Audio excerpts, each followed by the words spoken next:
que el Señor traía para el día de hoy es un texto un poco difícil, porque varias líneas teológicas podrían darle cierta interpretación. Así que yo, metiéndome en cosas difíciles, podría haber predicado otra cosa más fácil, ¿no? Pero me metí en este paquete y aquí se los traigo. Ezequiel, es en el libro de Ezequiel, capítulo 47. Y permítanme un momento ponerle un contexto acerca del libro de Ezequiel. El libro de Ezequiel está dividido, según los teólogos, en varias partes. Una de esas partes es que él anuncia un juicio para el pueblo de Israel porque se había apartado de Dios y Dios había abandonado el templo. Entonces, una de las primeras partes, él anuncia el juicio, pero Ezequiel tiene una forma muy particular de anunciar el juicio, ¿sí? Él no lo anuncia solamente hablando, sino que él es un actor. Así que él sale a las calles y él escenifica en diferentes escenas, hace una especie de obras y dice lo que le va a suceder a Israel. Luego, en el libro de Ezequiel, Israel es sitiado, ¿sí? Y ellos son llevados a la cautividad. Y desde la cautividad, Ezequiel ahora transmite un mensaje de esperanza. Y ese mensaje de esperanza es el que yo quiero traerles el día de hoy. Hay varias visiones. Una, primero, la que aparece, que todos creo que la conocemos, es la visión del Valle de Huesos Secos, donde sopla, ¿sí? Se van restaurando, pero esa no es la prédica. Y hay otra visión, que ahí sí es la prédica, que está entre Ezequiel 46 y 47. En Ezequiel 46 y 47, Ezequiel dice que tiene una visión. Y en esa visión, él es llevado como por una especie de guía turístico, ¿sí? O por un ángel, dice la palabra de Dios. Él es llevado a una visión y es llevado a una puerta. Y cuando él está frente a la puerta, dice que él ve que desde la puerta corre un río. Pero el río no es un torrente, sino que es un río pequeño. Así que podríamos decir que una puerta para ese tiempo significaba quizás toma de decisiones, ¿verdad? Oportunidades, transición, barrera o desafíos. Lo importante acá es que vemos que desde esa puerta está corriendo un pequeño riachuelo. Jesús afirma en el capítulo 10 del Evangelio de Juan, no traje ese versículo, pero él afirma esto, él dice: yo soy la puerta. El que entra por mí, dice, entrará y saldrá y encontrará pastos. Esa afirmación de Jesús, de que Él es la puerta, debe haber comunicado algo bien impactante para cada uno de los que en ese momento estaban allí. Es decir, yo soy la puerta. Y esas personas que estaban ahí, créanme que sabían de qué estaba hablando Jesús. Porque Él les transmite, yo soy la puerta. Automáticamente creo que les hizo un viaje a Ezequiel y a ese momento donde Ezequiel ve una puerta de donde corre un pequeño río. Dice, vamos a esto no lo tengo allí en pantalla. Sí tenemos pantalla, ¿sí? Ok. Dice, permítame leerlo, ¿sí? Estoy en Ezequiel 47. Si tienen su teléfono lo pueden leer, si tienen allí su Biblia. Dice, el hombre me trajo de vuelta a la entrada del templo y vi que brotaba agua por debajo del umbral en dirección al oriente, que es hacia la fachada del templo.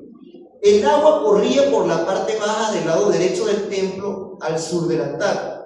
Luego el hombre me sacó de la puerta del norte y me hizo dar la vuelta por fuera hasta la puerta exterior que mira hacia el oriente, y vi que aguas fluían del lado sur.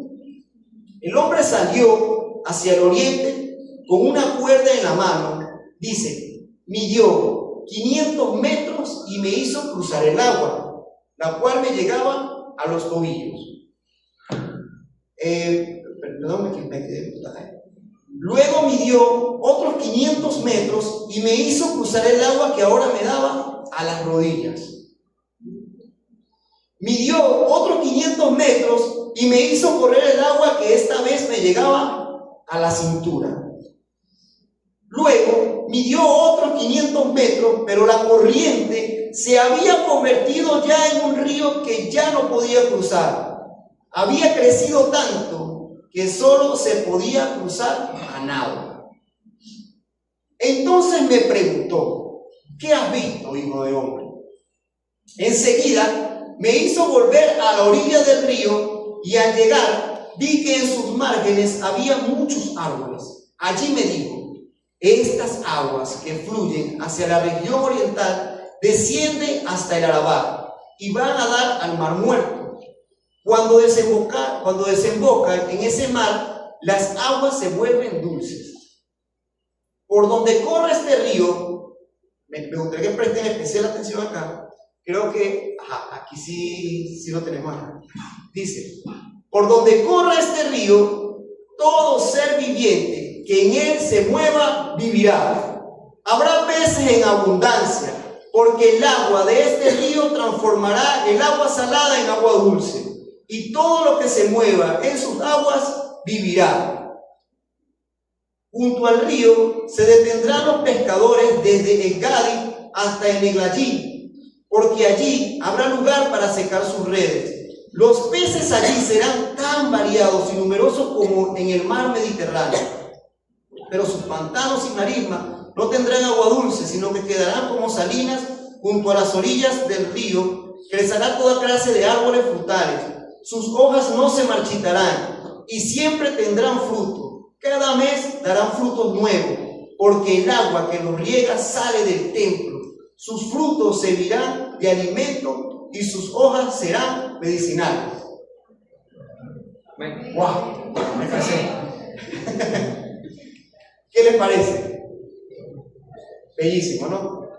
Ahora, permítame, en este momento,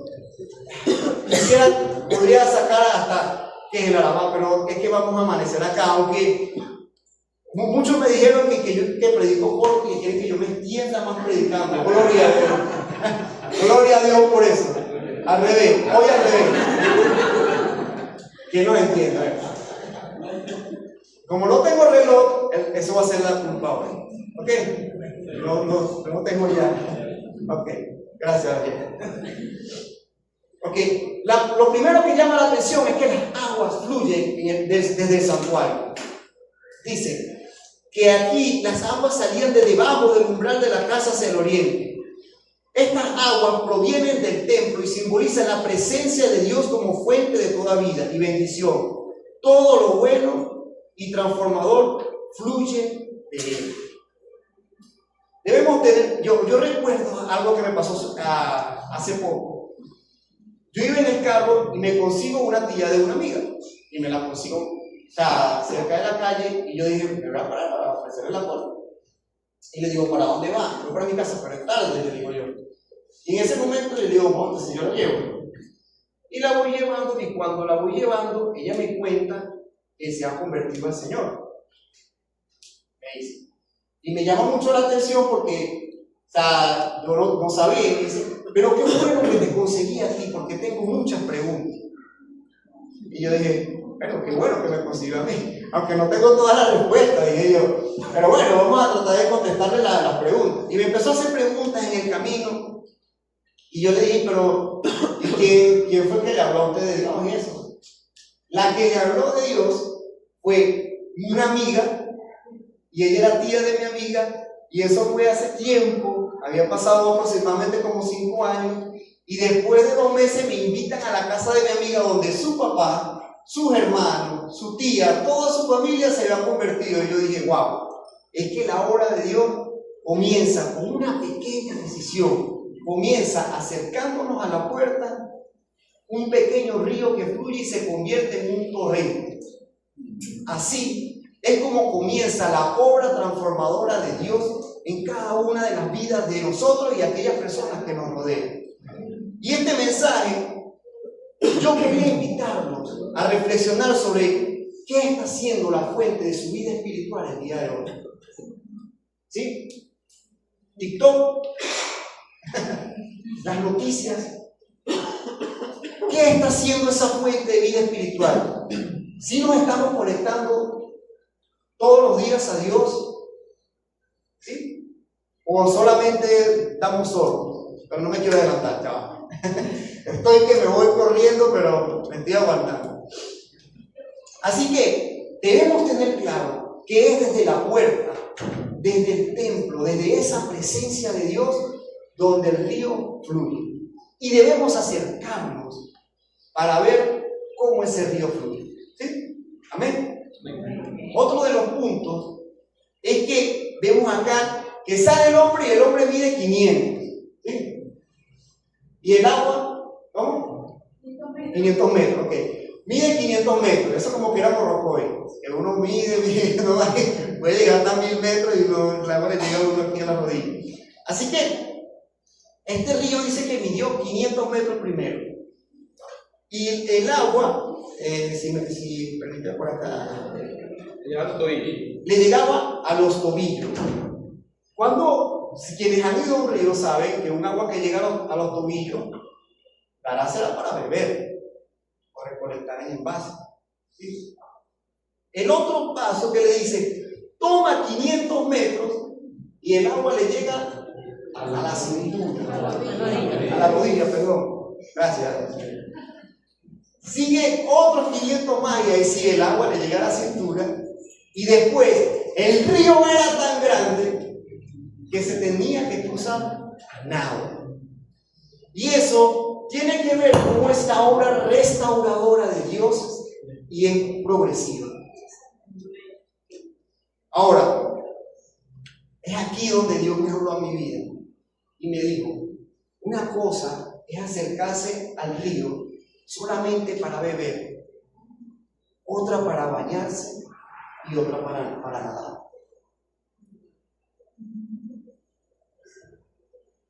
¿Qué estamos haciendo nosotros el día de hoy? ¿Solamente llegando al río para tomar y que se curan nuestras necesidades básicas? ¿O en ese río nos estamos bañando? ¿O estamos nadando en el río? Sumergidos en ese río de Dios. Y todo comienza, es cierto, que todo comienza dando pequeños sorbos, ¿sí? Todo comienza acercándonos a ese manantial, tomando quizás sorbo de agua, pero no podemos pasar toda la vida tomando sorbos de agua. Dios nos está llamando y es allí donde este mensaje impactó mi vida, porque Dios me decía, Luis, no puedes pasar toda tu vida solamente bebiendo agua. Solamente acercándote a la fuente cuando tienes necesidad. Yo quiero que te bañes. Perdón si alguien no se ha bañado. Yo quiero que nades. Bueno, Dios me habló. Vale eso. Dios habla de diferentes maneras, hermano. Bueno. Así que Dios está mandándonos a bañarnos. Sí, pero bueno. Dios nos está llamando a sumergirnos en su presencia, a nadar en sus aguas. Y este mensaje estuvo desde enero. Yo decía, pero ¿qué quiere decirme Dios aquí? ¿Por qué? Y yo buscaba otro texto y leía otro texto y yo decía, pero no entiendo. Y ya entiendo. Porque he estado solamente acercando. Cuando me toca predicar, Señor, por favor, ayúdame a preparar la predica. Cuando no tengo provisión, Señor, ayúdame. Usando siempre a Dios como bombero. Solamente yendo a la fuente para beber un poquito. Que me satisfaga mis necesidades y ya. Pero Dios, a Comunidad Cristiana Vida Plena, hoy la está llamando a bañarse y a nadar. Perdón. Sí. Si está bebiendo, vaya a bañarse. Y si está bañándose, a nadar. Ya. ¿En qué punto se encuentra usted hoy? Hoy me mandó a bañar, perdón. Porque estaba solamente tomando y después necesito lavar. El río de Dios trae transformación. Dice, estas aguas entrarán en el mar, y entrada en el mar recibirán sanidad las aguas, y habrá muchísimos peces. Ay, que me quiero adelantar y llegar. No, todavía no. Un poquito de agua. Te quiero correr, tengo que irme. Las aguas sanan al mar muerto. ¿Alguien ha visto los videos del mar muerto? A mí me encanta porque la gente puede, o sea, la concentración salina es tan alta, ¿sí?, que la gente literalmente flota sin ningún esfuerzo. Y entonces un señor que está viendo un documental dice, voy a leer el periódico y se puso en el mar muerto, no estoy haciendo ningún esfuerzo para flotar. Así que aquellos que no saben flotar, como yo, pueden ir a los muertos y aprender a flotar. Pero en ese lugar no hay vida, es una concentración salina tan alta que no hay vida. Pero cuando el agua de Dios entra allí, hay vida. Es la presencia de Jesús cuando entra en nuestra vida lo que trae sanidad. Fíjense que las aguas producen vida y vida en abundante. Esto simboliza el poder restaurador de Dios que trae vida donde hay muerte y esperanza, donde hay desolación. Hay áreas de nuestras vidas que realmente necesitan ser sanadas, pero que necesitan que Dios inunde nuestras vidas con su amor. Necesitamos estar nadando en esa agua. Una de las cosas que vemos en esta visión es que hay, repita conmigo, sanidad, provisión, vida y transformación. Ese río, cuando llega a nuestras vidas, eso es lo que trae. Y dice, junto a él estarán los pescadores, y serán los peces tan numerosos como los peces del mar grande. Su fruto será para comer y su hoja para medicina. Entonces vemos allí provisión, sanidad, restauración y vida. Cuando ese río, a cualquier lugar que llega, es lo que ese río trae. Se me olvidó decirle, el título del mensaje es un río de esperanza, transformación, sanidad, vida y provisión. Y otra de las cosas más increíbles que sucede en el texto, y está en el versículo 6 al 7, dice, entonces me preguntó, ¿lo has visto, hijo de hombre? Y enseguida me hizo volver a la orilla del río, y al llegar vi que en sus márgenes había muchos árboles. Es una invitación de Dios a participar en su obra redentora. Por eso tenemos allí que honramos la obra de Dios. No solamente a ser meros espectadores, sino a participar en su obra. Debemos ver lo que Dios quiere hacer en nuestras vidas y en nuestra comunidad, y a posicionarnos cerca del río de su espíritu para ser parte de su obra. Eran esos 5 puntos. Y ese río sigue fluyendo. No se frenó solamente en la visión del profeta Ezequiel, sino que ese río siguió corriendo para la vida. ¿Quieren verlo? Sí, ok. Vamos al Evangelio de Lucas, ¿sí? Capítulo 5. O sea, creo que no se la pasé. No se la pasé. Tranquilo. Porque la voy a leer rapidito, ¿sí? Dice, Lucas 5, perdón, dice, un día estaba Jesús a orillas del lago de Genesaret. Dígale, ha llegado el agua, ha llegado el agua. Y la gente lo apretujaba para escuchar el mensaje de Dios. Entonces Jesús vio 2 barcas que los pescadores habían dejado en la playa mientras lavaban sus redes. Subió a una de las barcas que pertenecía a Simón y le pidió que la alejara un poco de la orilla. ¿Sí? Casi que le dijo, dale 500 metros. Me faltó. Luego se sentó y enseñaba a la gente desde la barca. Cuando acabó de hablar, le dijo a Simón, lleva la barca hacia aguas más profundas y echen allí las redes para pescar. Dice, maestro, hemos estado trabajando duro toda la noche y no hemos pescado nada, le contestó Simón, pero como tú me lo mandas, echaré las redes. Así lo hicieron. Y fíjese lo que dice. Y recogieron una cantidad tan grande de peces que se les rompían. Entonces llamaron por señas a sus compañeros de la otra barca para que los ayudaran. Ellos se acercaron y llenaron tanto las dos barcas que comenzaron a hundirse. Al ver esto, Simón Pedro cayó de rodillas delante de Jesús y le dijo, apártate de mí, Señor, soy un pecador. Es que él y todos sus compañeros, los pescadores, estaban asombrados ante la pesca que había hecho, como también lo estaba Jacobo y Juan, hijos de Zebedeo, que eran socios de Simón. No temas, desde ahora serás pescador de hombres, le dijo Jesús a Simón. Así que llevaron las barcas a tierra y dejándolo todo, siguieron a Jesús. Pedro estaba en su día normal, ¿sí? Estaba en una rutina de trabajo. En The Chosen dice que estaba endeudado. No sé, y es posible. Es posible que eso suceda por los impuestos que le cobraban. Es posible que eso haya sucedido. Pero ese día, a la vida de Pedro, un pequeño río,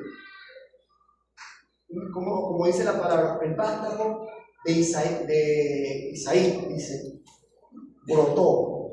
Y ese río empezó a correr hasta que llegó a ese mar, dando vida a la vida de Pedro, sus amigos, trayendo provisión, vida y propósito, y transformación total a la vida de Pedro.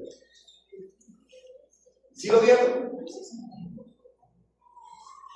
En parte, allí se está cumpliendo lo que está profetizando el profeta Ezequiel.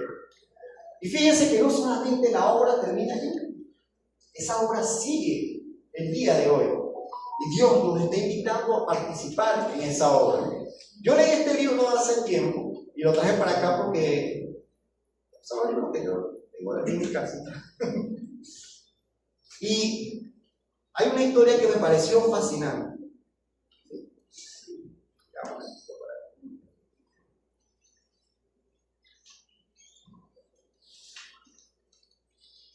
Y es la historia de John Peyton.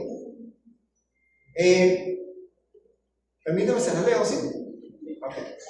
Dice así: John Peyton, era un misionero que fue a una isla donde no había agua. Dice, para los indígenas, el agua de coco era suficiente para satisfacer su sed, porque se bañaban en el mar, usaban un poco de agua para cocinar y ninguna para lavar la ropa. Pero para los misioneros, la falta de agua dulce era el mayor sacrificio, y Peyton resolvió cavar un pozo. Al principio, los indígenas lo ayudaron en esa obra, a pesar de que consideraban que el plan de que el Dios del misionero proporcionara lluvia desde abajo era la concepción de una mente extraviada. Así nos vemos a veces. Pero después, amedrentados por la profundidad del pozo, dejaron que el misionero continuase cavando solo día tras día, mientras lo contemplaban desde lejos. ¿Creen que esto sucede? Diciendo entre sí, ¿quién ha oído jamás hablar de una lluvia que venga desde abajo? Pobre misionero, pobrecito. Cuando el misionero insistía en decirle que el abastecimiento de agua en muchos países provenía de pozos, ellos respondían, es así como suelen hablar los locos. Nadie puede desviarlo de sus ideas fijas, decían los indígenas. Después de muchos y largos días de trabajo fatigante, Peyton alcanzó tierra húmeda. Confiaba en que Dios lo ayudaría a obtener agua dulce como respuesta a sus oraciones. A esta altura, sin embargo, al meditar sobre el efecto que causaría entre la gente si el agua que encontraba era salada, se sentía casi horrorizado al pensar en ello. Imagínense, después de haber cavado, convencido a todo el pueblo de que es posible conseguir agua dulce cavando un pozo y conseguir agua salada, eso ha sido horrible.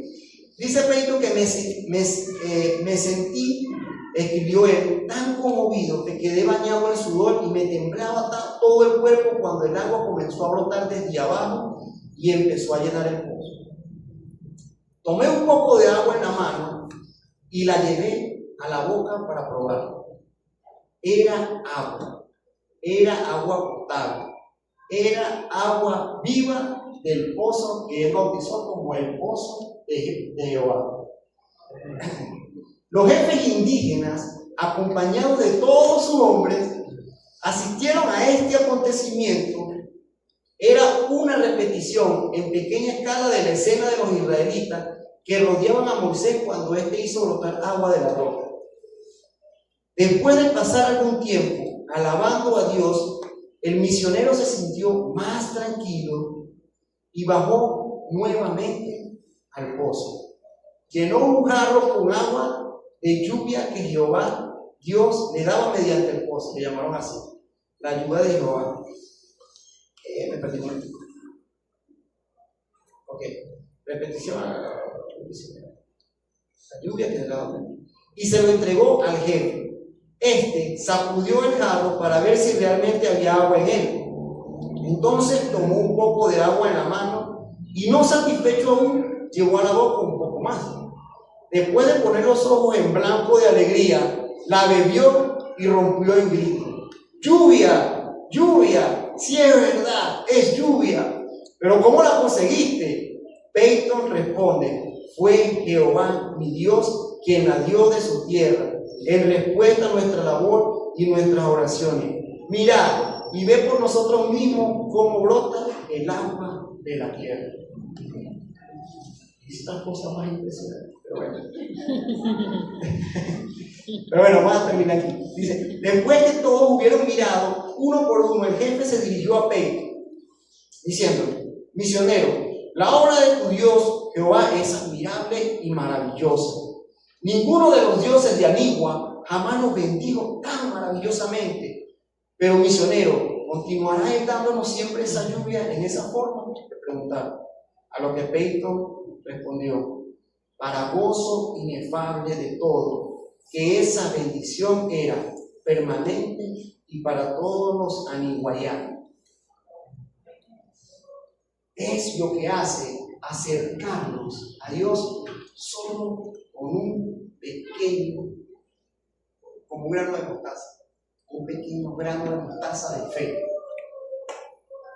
La obra que Dios hizo en la vida de Pedro y en la vida de John Peyton es la vida que aún continúa el día de hoy en nuestra vida.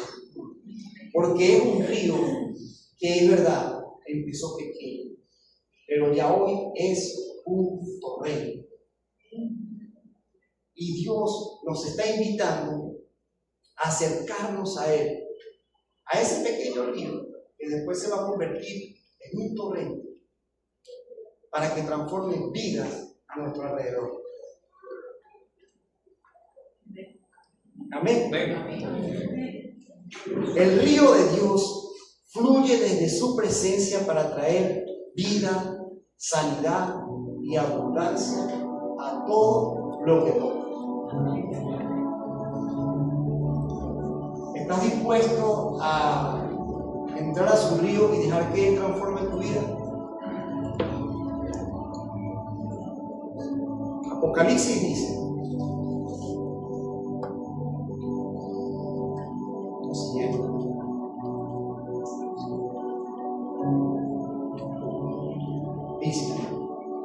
el que estaba sentado en el trono dijo: yo hago nueva todas las cosas. Y eso me conecta automáticamente con Isaías. Y añadió: escribe, porque estas palabras son verdaderas y dignas de confianza. Estas palabras que hemos traído el día de hoy es verdadera y digna de confianza. Que hay promesas de Dios. ¿Sabe algo? Solo un loco plantaría un árbol y esperar fruto sin regar. La promesa del riego es una promesa para ti, porque Dios está esperando que cada uno de nosotros dé. Porque aquel que ha plantado un árbol sabe que si no riega no hay fruto. Y la promesa del riego es una palabra que es verdadera y digna de confianza. También me dijo: ya todo está hecho. Yo soy el alfa y la omega, el principio y el fin. Al que tenga sed, le daré a beber gratuitamente de la fuente del agua de la vida. Y es gratis. En otro pasaje que tengo por allí, creo que era de Lucas, si no me equivoco, le dijo Juan, le dijo a la mujer samaritana, le dijo: pero el que beba del agua que yo le daré no volverá a tener sed jamás, sino que dentro de él esa agua se convertirá en un manantial del que brotará vida eterna. Amados hermanos, ya estamos ya casi que bajando el 33. Sé que muchas veces, quizás como el profeta Ezequiel, nos preguntamos, él se encontraba en la cautividad. Israel había sido sitiada totalmente. Y sé que muchas veces nos preguntamos en estas situaciones, que no sucede en nuestro país, ¿no? ¿Será que Dios nos ha abandonado? ¿Será que Dios va a hacer algo? Y la responsabilidad es de cada uno de nosotros de acercarnos a ese pequeño manantial. ¿Sí?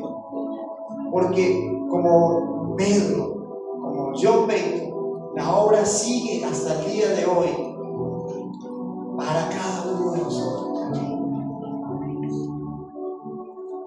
Y seguirá. Pedro, John Payton, Augusto, Eli, Samuel, Ingrid, Tony, Ingrid otra vez. A cada uno de ellos la obra, porque el río continúa corriendo. Permítame orar para culminar, ¿sí? Oh Señor y Dios todopoderoso, te doy gracias, Señor. Te pedimos hoy, Señor, que ese río se derrame por las calles de nuestro país, Señor. Oh Señor, que tu río, que el río de tu presencia se meta en mi casa, Señor. Inunda mi casa y suba de tal forma que podamos nadar en él. Señor, concédeme de esta agua viva para mi familia, para mis amigos y para mi país. Yo quiero beber, Señor. Quiero bañarme y nadar en tus aguas. Envuélveme con tus aguas, Señor. Reconocemos, Padre amado, que somos árboles secos, Señor, que estamos sedientos de ti. Ven con tu agua y hazme vivir otra vez, Señor. Te doy gracias, mi Señor. Gracias porque tu obra redentora también promete que nos podemos acercar confiadamente al trono de tu gracia para hallar oportuno socorro. Te damos gracias, mi Dios. Llévame, Señor, un poco más allá. Yo quiero nadar en el río de tu obras.